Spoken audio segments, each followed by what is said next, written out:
Hello everyone, welcome to our by Vipin Sir channel. So today we'll discuss chapter Introduction to Trigonometry of a class 10. Very important chapters.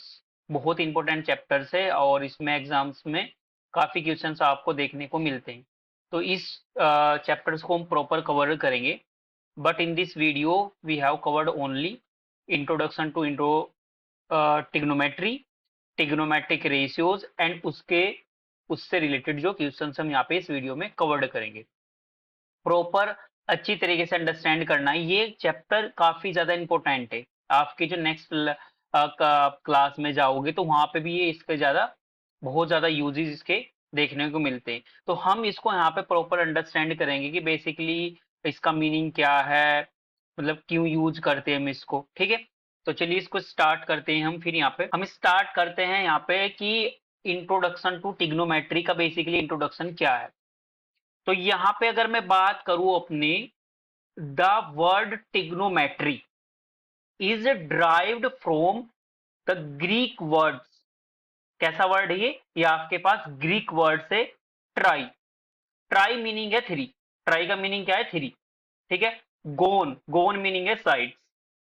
क्या होगा? जो trigonometry है, try meaning three हो गया, और जो गोन है, गोन का मीनिंग क्या है? साइड्स. एंड जो मेट्रोन हो गया, मेट्रोन का मीनिंग है यहाँ पे मेजर.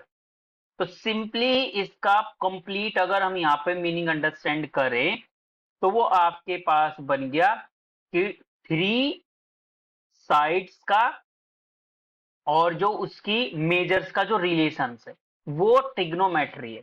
मतलब उसकी साइड, ठीक है, उसकी एंगल्स के उनमें आपस में क्या है? रिलेशन है. तो in fact trigonometry is the study of relationship between the sides and angles of the triangle. तो इनमें तीनों में हमारे पास साइड्स यहाँ पे, मतलब स्टडी हम जो करेंगे यहाँ पे, वो रिलेशन किस में रहेगा? साइड्स और एंगल के बिटवीन में हम रिलेशन यहाँ पे स्टडी करेंगे. तो बेसिकली इसका यूज क्या है भाई? फॉर एग्जाम्पल आप ऐसे अंडरस्टैंड करो जैसे कि हमारे घर के पास किसी अदर पर्सन का घर है.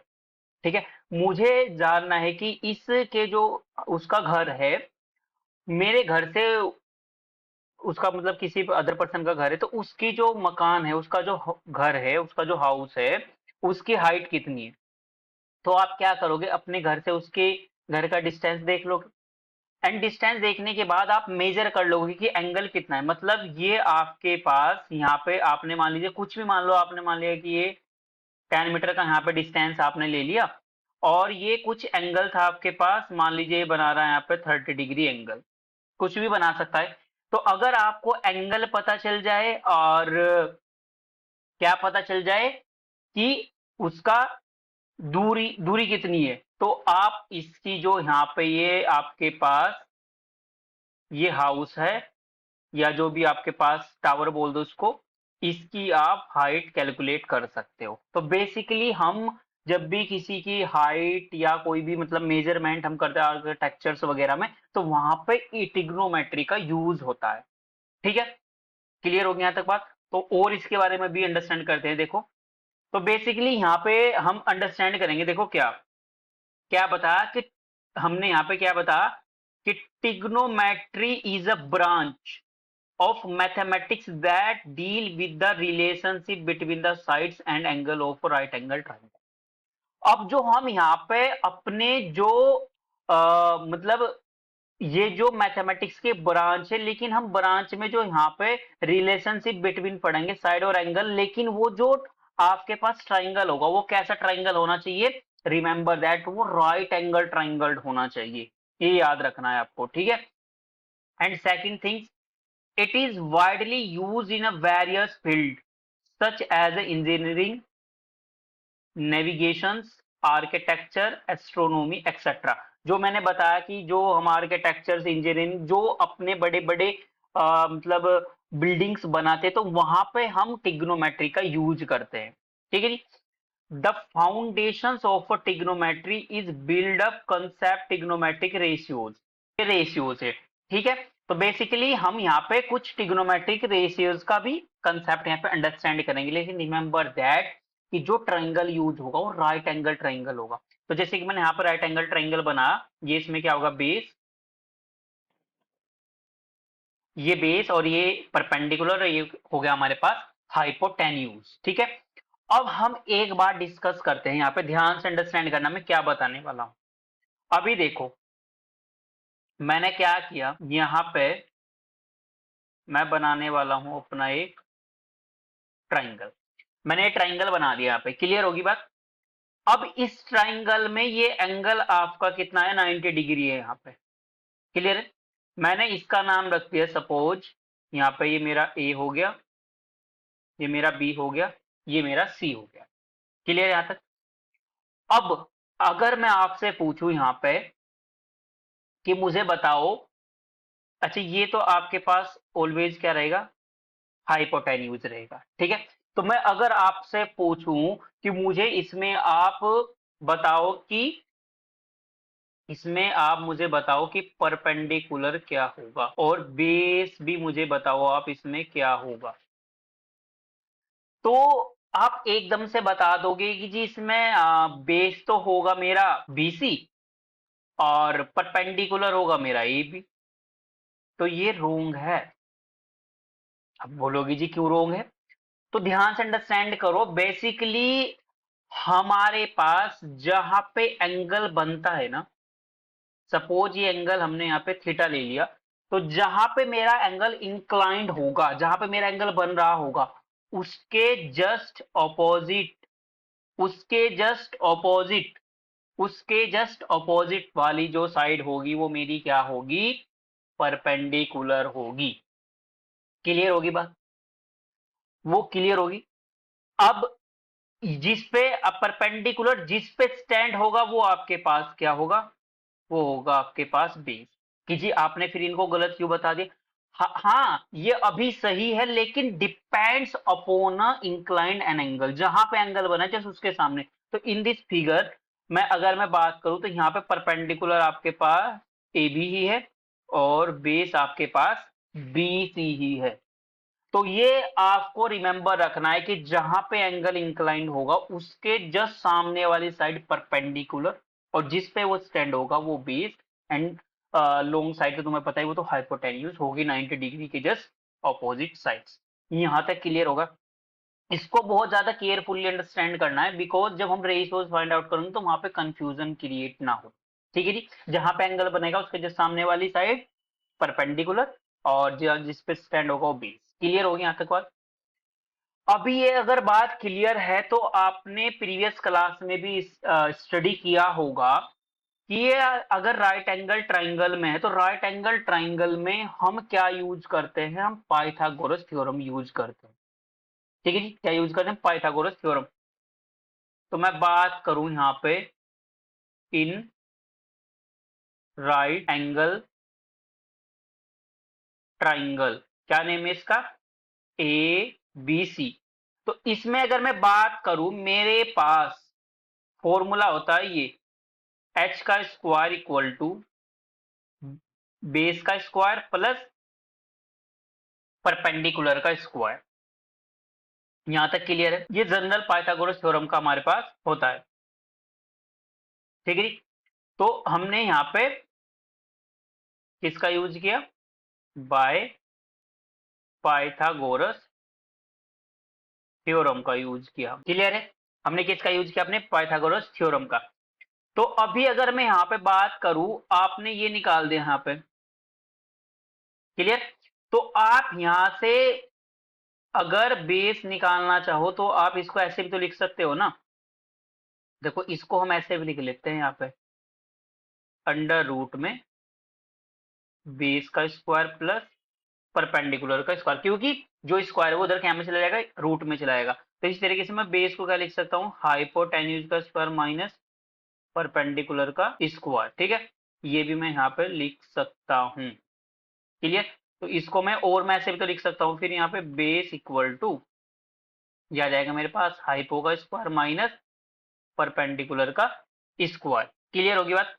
इसी तरीके से मैं यहाँ पे क्या लिख सकता हूँ, इसी तरीके से मैं यहाँ पे लिख सकता हूँ कि मेरे पास जो p का स्क्वायर होगा वो लिख सकता हूँ मैं हाइपो का स्क्वायर माइनस बेस का स्क्वायर। क्लियर है यहाँ तक बात? और मैं इसको ऐसे भी लिख सकता हूँ कि p equal to under root h square minus p square, ये भी आप इसको लिख सकते हो। तो ये आपको यहाँ पे मेनली ये स्टैंडर्ड फॉर्मूला आपको याद रखना है, उसी से ही आप क्या कर सकते हो, इसको रिमेंबर रख सकते हो, उसी से ही आप परपेंडिकुलर बेस कैलकुलेट कर सकते हो। तो ये भी आपको इन दिस चैप्टर में अपने माइंड में ऑलवेज टाइम फिट रखना है, ठीक है। चलिए अब थोड़ा सा और आगे बढ़ते हैं हम। बेसिकली जो हम यहाँ पे टिग्नोमेट्रिक रेशियोज के बारे में भी पढ़ने वाले हैं, ठीक है जी। चलिए तो अब हम यहाँ पे क्या पढ़ेंगे, हाँ जी, टिग्नोमेट्रिक रेशियोज, ठीक है। तो टिग्नोमेट्रिक रेशियोज में हम क्या पढ़ेंगे, ध्यान से समझना। हमारे पास बेसिकली, अभी ध्यान से समझना मैं क्या बताने वाला हूं, ठीक है।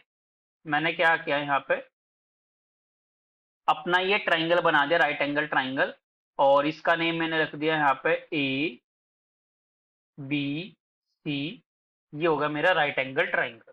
क्लियर यहाँ तक? ये इसमें हो गया हाइपोटेन्यूज, ये हो गया इसमें परपेंडिकुलर, ये हो गया इसमें सॉरी बेस। क्लियर यहाँ तक? ये हो गया इसमें बेस। तो आप मुझे बताओ इन तीनों से आप कितने कॉम्बिनेशन क्रिएट कर सकते हो। मेनली हमारे पास यहाँ पे एक तो हो गया परपेंडिकुलर, एक हो गया बेस, और एक होगा हाइपोटेन्यूज। मेनली ये थ्री हमारे पास टर्म्स हैं यहाँ पे। तो इनसे मैं यहाँ पे कितने अपने कॉम्बिनेशन बना सकता हूं, तो ध्यान से समझना।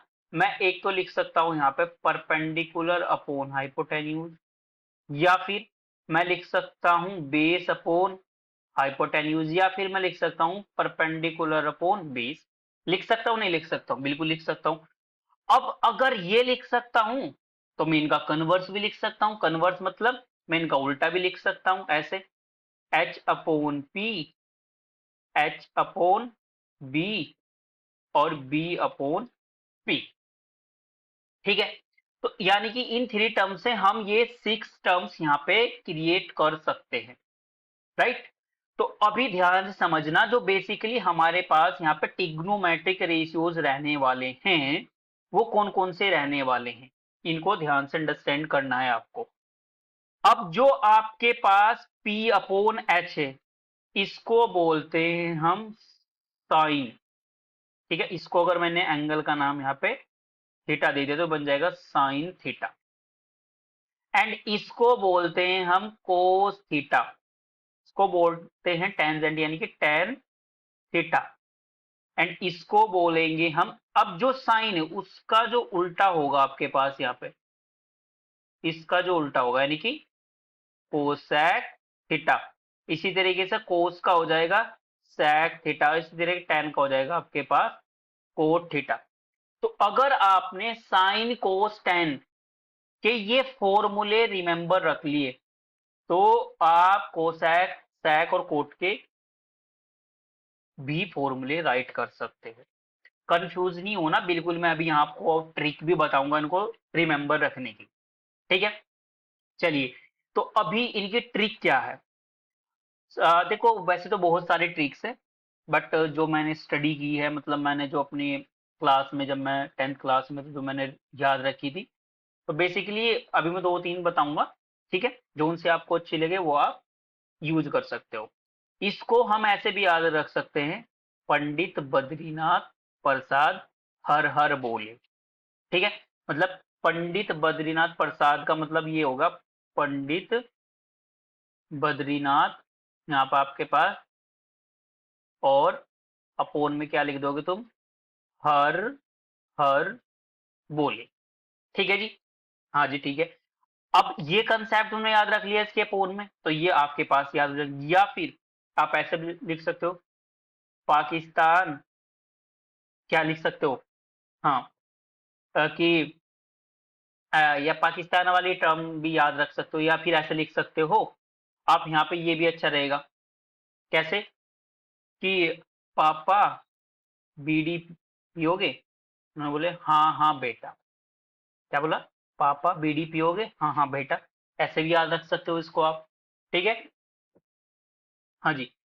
तो हमारे पास काफी ज्यादा टर्म्स है, तो आप कैसे भी याद रख सकते हो, पंडित बद्रीनाथ प्रसाद हर बोले, या फिर पाकिस्तान भिखारी, पाकिस्तान भिखारी भी रख सकते हो। पाकिस्तान भिखारी है, और मतलब पाकिस्तान बहुत भिखारी है, और हम बहुत क्या है, मतलब हमारा भारत, ऐसे भी मतलब याद रख सकते हो हमारा भारत। ठीक है। तो इस तरीके से काफी टर्म्स हैं यहाँ पे, लेकिन आप ये याद रख सकते हो। ठीक है। मतलब याद भी हो जाएंगे, सिंपल है, तो इनको अभी आप यहाँ पे यूज कर सकते हो। देखो कैसे, सिंपली अभी मैं इनके यहाँ पे आपको फॉर्मूले लिखा दे रहा हूँ। ठीक है। तो आपको याद क्या रखना है बेसिकली, कि जो साइन थीटा आपके पास होगा तो वो क्या बनेगा, पी अपॉन एच। ठीक है। जो आपके पास कोस थीटा हो गया वो बन गया बी अपॉन में एच, और जो आपके पास टेन थीटा हो गया वो बन गया आपके पास पी अपॉन में एच। क्लियर? इसी तरीके से आप यहाँ पे लिख सकते हो कोसैक थीटा। कोसैक थीटा मतलब एच अपॉन में पी, और फिर सैक थीटा को क्या लिख सकते हो आप, एच अपॉन में बी, और फिर आप यहाँ पे कोट थीटा को क्या लिख सकते हो, बी अपॉन पी। तो ये आपको यहाँ पे 6 रेशियोज रिमेंबर रखने, तब आप अपने क्वेश्चंस को इजीली सोल्व कर पाओगे। तो आई होप कि मैंने जितना आपको यहाँ तक बताया आपको सभी क्लियर हो गया होगा। ये 6 रेशियोज रिमेंबर रखने हैं आपको। ठीक है। और पाइथागोरस का जो मैंने अभी फॉर्मूला लिखा है ये आपको याद रखने।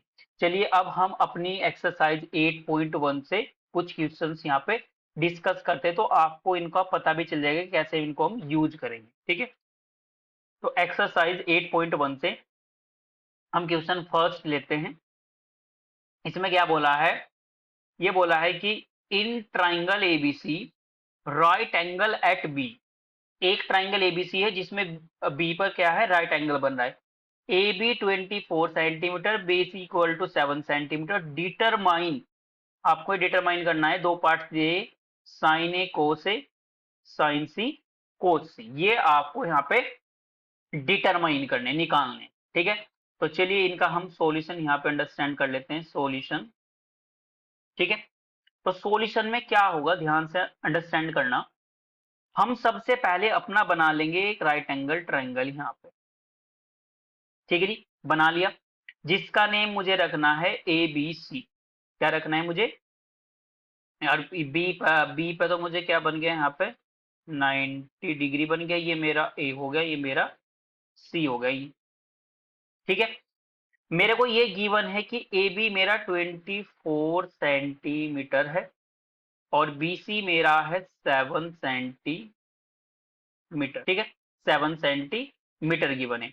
तो मैं यहाँ पे गिवन में ऐसे लिख दूंगा, गिवन, गिवन में मेरे पास गिवन है A B equal to 24 centimetre, and मेरे को गिवन है B C equal to 7 centimetre. Clear है यहाँ तक? चलिए, अब यहाँ तक अगर क्लियर है तो हम क्या करेंगे, अब देखो आपको अगर साइन ए निकालना है, ठीक है, तो साइन ए निकालने के लिए आपको क्या करना होगा, आपको परपेंडिकुलर अपॉन बेस हाइपोटेन्यूज चाहिए होगा। परपेंडिकुलर मेरे पास है, हाइपोटेन्यूज है नहीं, तो इसका मतलब मुझे फर्स्ट ऑफ ऑल यहाँ पे हाइपोटेन्यूज फाइंड आउट करना पड़ेगा। तो किसका यूज करूंगा मैं, अपने पाइथागोरस थ्योरम का। तो मैं लिख सकता हूं, now using Pythagoras theorem in right angle triangle A B C. तो ए बी सी में जब आप इसमें यूज करोगे तो आपके पास क्या बन जाएगा, ए सी, मतलब ए सी। अब मैं डायरेक्ट फॉर्मूला यूज करूंगा स्क्वायर रूट में, और आपके पास, हाँ, बेस और परपेंडिकुलर। ठीक है। तो बेस है आपके पास यहाँ पे ए बी का स्क्वायर, और परपेंडिकुलर आपके पास क्या, बी सी, तो लिख दोगे बी सी का स्क्वायर। इनकी वैल्यू सब्स्टिट्यूट कर दो यहाँ पे। तो हमें बेस कितना दी गिवन है, बेस है में 24, तो बन जाएगा 24 का स्क्वायर प्लस ये बन जाएगा 7 का स्क्वायर, ये AC निकल। अब इसको करते हैं सोल्व। 24 का स्क्वायर कितना होता है हमारे पास? 576। आप कैलकुलेट भी कर सकते हो, लेकिन मैं तो सजेस्ट करूंगा कि आपको स्क्वायर 30 तक रिमेंबर होने चाहिए, ठीक है।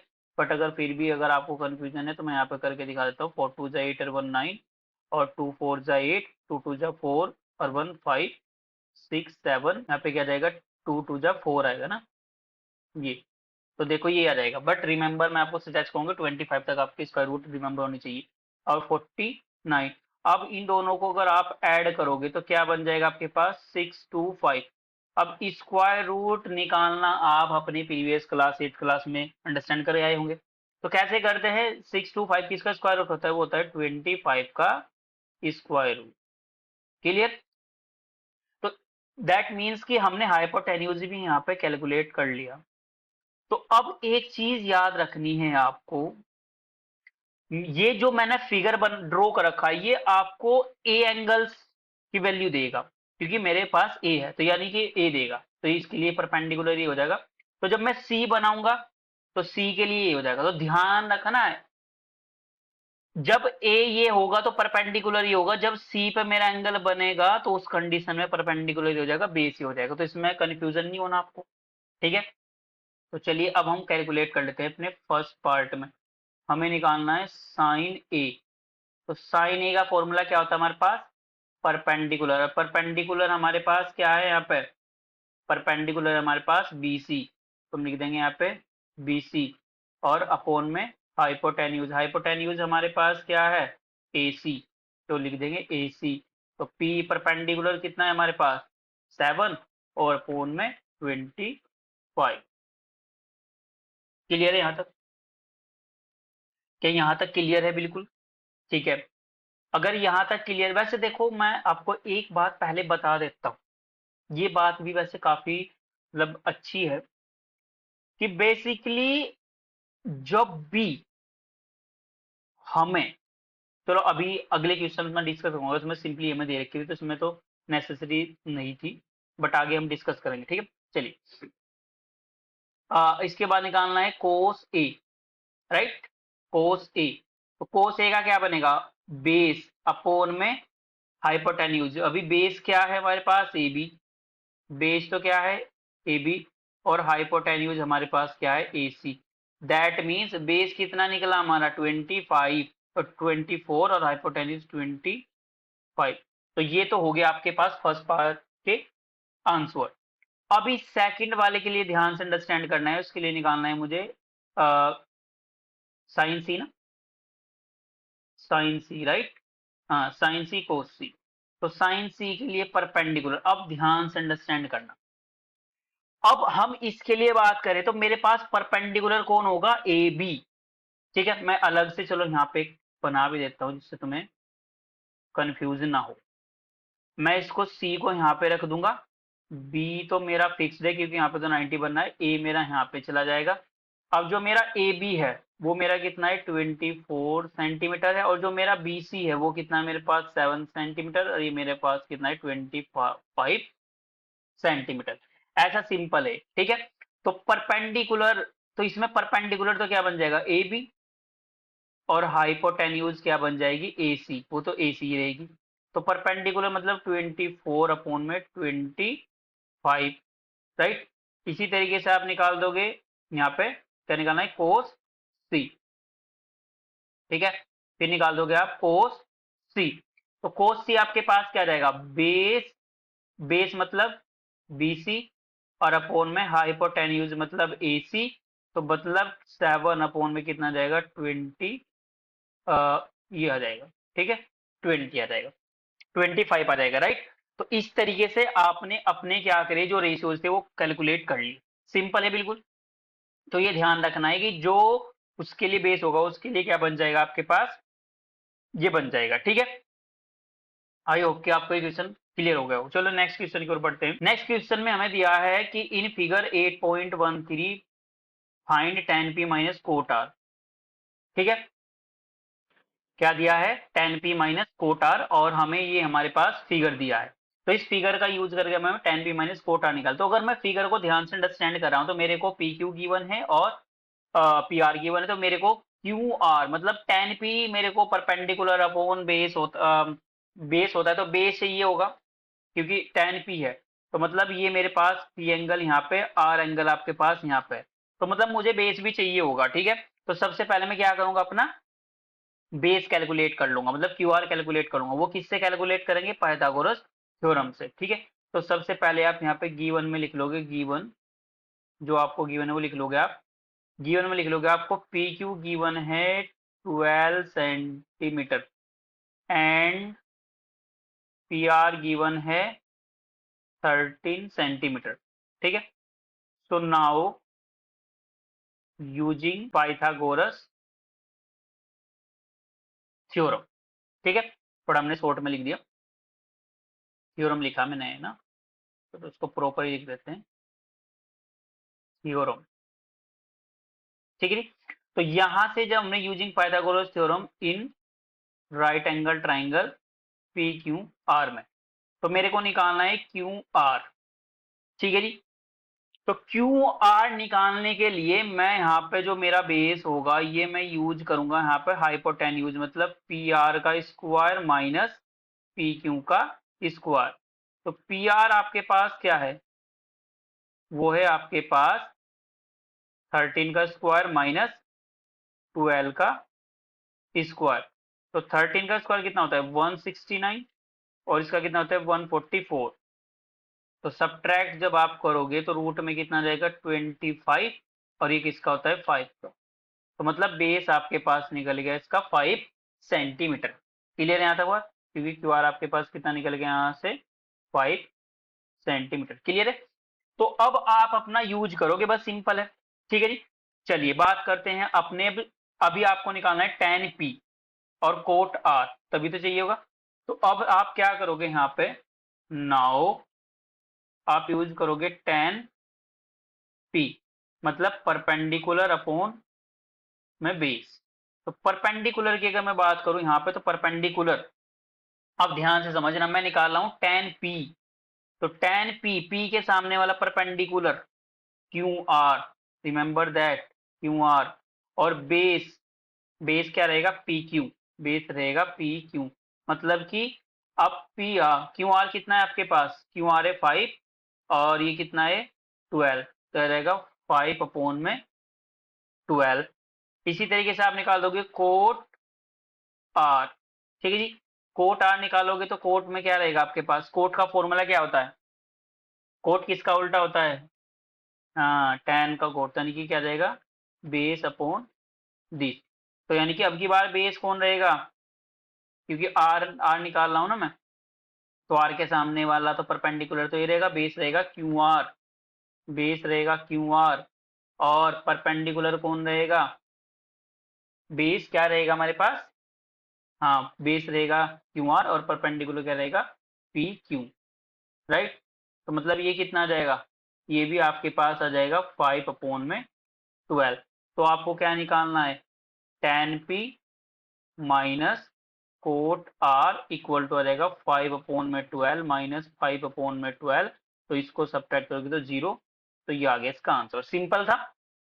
अब अपने पाइथागोरस का थ्योरम का यूज करके आपने जो अननोन वैल्यू थी वो निकाल दी पहले, जो पता नहीं थी हमें, उसके बाद उसमें रख दिया वहां पे। ठीक है, सिंपल था। चलिए नेक्स्ट क्वेश्चन की ओर बढ़ते हैं। इसमें क्या बोला है थर्ड क्वेश्चन में कि if sine A equal to 3/4 calculate cos A and tan ए। तो क्या कहा है इसने कि आपको इसमें साइन ए 3/4 दिया, तो कोस ए और tan ए आपको कैलकुलेट इसमें करना है। बहुत सिंपल सा क्वेश्चन है, तो सॉल्यूशन यहाँ पे समझ लेते हैं। तो हम गिवन में यहाँ पे क्या लिख लेंगे, गिवन। ठीक है जी, गिवन में लिख लूंगा मैं साइन ए इक्वल टू 3/4 दिया है। अब एक बात जो मैं यहाँ पे बताऊंगा वो समझने वाली, मैं अभी प्रीवियस बात कर रहा था वो अब यहाँ पे समझना। चलिए पहले इसका ट्राइंगल भी बना लेते हैं हम यहाँ पे ना। ठीक है, इसका नेम हमने रख दिया यहाँ पे, ए मैंने यहाँ पे रख दिया और बी मैंने यहाँ पे रख दिया, सी ये राइट एंगल ट्राइंगल मैंने यहाँ पे बना दिया, ए पे एंगल बन रहा है यहाँ पे। क्लियर, तो अभी मैं बात कर रहा था कि sine, sine is nothing but हमारे पास क्या होता है, परपेंडिकुलर अपॉन हाइपोटेन्यूज। मतलब परपेंडिकुलर तो आपके पास क्या है, ये तो हो गया आपके पास 3, ठीक है, और हाइपोटेन्यूज आपके पास हो गया 4। तो मतलब आपके पास बेस नहीं है, तो बेस भी चाहिए होगा। तो जनरली जब मैं बात कर रहा था, जो ये 3/4 है ना, इसको मैं 3 के अपॉन में 4 लिख दूंगा। अब आप बोल रहे होंगे कि जी आपने ऐसा क्यों लिख दिया, ये लिखना जरूरी है क्यों? देखो, अब ये 3/4 है, मैंने क्या किया, 3/4 और मैंने यहाँ पे लिख दिया इसको 5/20 लिख दिया, मैं 15/20 लिख दिया मैंने, 18/24 लिख दिया मैंने यहाँ पे, और 21/28 लिख दिया मैंने यहाँ पे। तो अब ध्यान से देखो, 15 को मैंने किया 5, मतलब यहाँ से किया 5 3 15, 5 4 20, 6 3 18, 6 4 24, 7 3 21 7। तो सभी को कैंसिल करके क्या आ रहा है, सेम नंबर आ रहा है। तो मतलब यहाँ पे जो के है कोई एक मल्टीपल है, ठीक है नहीं, तो उसमें हम जब उसकी मल्टीप्लाई कर रहे हैं तो वो आपके पास क्या कर रहा है, कोई कांस्टेंट वहां पे मतलब मिल रहा है के, तो के कोई क्या है, उसकी इक्विवेलेंट वैल्यू है, क्या है उसकी इक्विवेलेंट वैल्यू है, ठीक है। तो इसलिए हम इसको लिखते हैं, बाद में कैंसिल हो जाता है नो प्रॉब्लम, बट इसको यहाँ पे लिखना नेसेसरी है, ठीक है। तो चलिए अभी हम कैलकुलेट करते हैं अपना A B. A B calculate हम करेंगे अपनी पाइथागोरस थ्योरम का यूज करके यहाँ पे। तो परपेंडिकु मतलब हाइपोटेन्यूज मतलब ए सी का स्क्वायर माइनस परपेंडिकुलर मतलब बी सी का स्क्वायर। तो आपके पास क्या बन जाएगा, ए सी इज नथिंग बट इज 4 का 4k का स्क्वायर, इसको आप 4k लिखोगे, इसको आप 3k लिखोगे, ठीक है, माइनस 3k का होल स्क्वायर, तो बन जाएगा ये 16k स्क्वायर माइनस के 9k स्क्वायर। क्लियर है यहां तक बात, यहां तक बात क्लियर है। 3 का स्क्वायर कितना होगा आपके पास, 9, और 4 का 16। तो आपके पास यहां से ए बी क्या कैलकुलेट होके आ जाएगा, ए बी मेरे पास कैलकुलेट होके आ जाएगा यहाँ से 16 में से 9 सब्ट्रैक्ट करोगे तो कितना बच जाएगा आपके पास, 16 में से 9 सब्ट्रैक्ट करोगे तो कितना बन जाएगा, 7। तो बन जाएगा 7k स्क्वायर। क्या मैं इसको √7k लिख सकता हूँ, बिल्कुल लिख सकता हूँ, ठीक है। तो मतलब ये मेरे पास कितना आ गया, √7k यहाँ पे कैलकुलेट होके आ गया, ठीक है। तो अब मेरे को निकालना है कोस ए और टेन ए, तो मैं निकाल दूंगा यहाँ पे कोस ए। कोस ए का फॉर्मूला क्या होता है हमारे पास, बेस अपॉन में हाइपोटेन्यूज। तो बेस हमारे पास कौन है, ए बी, ए बी, और हाइपोटेन्यूज हमारे पास कौन है, ए सी। तो ये तो आ गया √7k, और ये कितना था हमारे पास 4k, राइट। तो इससे कैंसिल हो तो कितना बन गया, √7/4 बन गया यहाँ पे। क्लियर है बात। इसी तरीके से आप निकाल दोगे यहाँ पे, क्या निकालना दूसरा आपको, टेन ए निकाल दोगे आप यहाँ पे। तो टेन ए का फॉर्मूला क्या होगा हमारे पास, टेन ए का हमारे पास फॉर्मूला होगा परपेंडिकुलर अपॉन बेस। तो परपेंडिकुलर तो कौन है मेरे पास, परपेंडिकुलर है मेरे पास इसमें बी सी, और हाइपोटेन्यू सॉरी बेस कौन है इसमें, ए बी, कौन है, ए बी। तो बी सी तो कितना है आपके पास 3k, और ये कितना है आपके पास ए बी है आपके पास √7k, तो यहाँ से कैंसिल हो जाएगा, तो 3/, में √7, ये आपके पास यहाँ पे सिंपली आ गए। क्लियर है यहाँ तक बात, यहाँ तक कोई प्रॉब्लम, ठीक है। So thank you everyone, so I hope you understand it well, best of luck।